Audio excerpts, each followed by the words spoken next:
All right, so for this other hand, I made his fingers separate because I kind of want him holding something. So in this guy, remember I showed you how to make kind of a crystal ball if you're interested in that. Now let's talk about a staff, right? Let's like the Gandalf staff, that really long stick, a walking stick. So for that one, you're going to need a really good piece of amount of clay. I've already kind of rolled it into a ball. And this one, you're going to make a coil, but the trick is not to let the coil get too skinny. So back and forth. At some point, it's going to get so long that I'm going to have to use the tabletop to even the pressure because I don't want one end fat, one end too skinny. So I just go back and forth, making sure that as I roll, that it's staying even.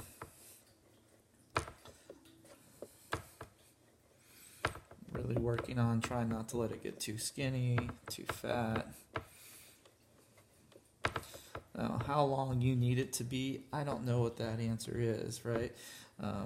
Just depends. I can tell you this, the longer it is, more likely it will bend on itself and fall apart. So the trick with a staff is you're gonna make it, but you've gotta let it dry a little bit. You gotta let it harden up. You gotta let it kind of stiffen. So at some point, rather than sticking this back in the bag, we're just going to have to leave it out so that way the air can kind of do its thing and it can kind of really get kind of stiff so that way it can support itself. See, if I try to stand this thing up, see how it just kind of bends and falls on itself.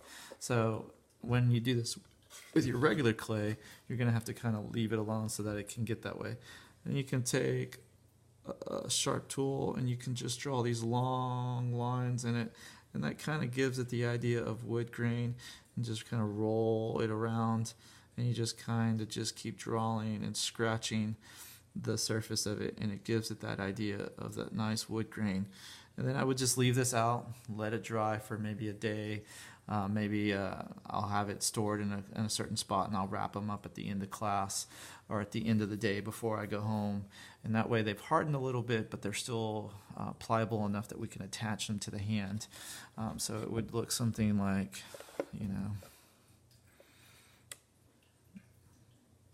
like so, right? But this would have to harden first before we attach.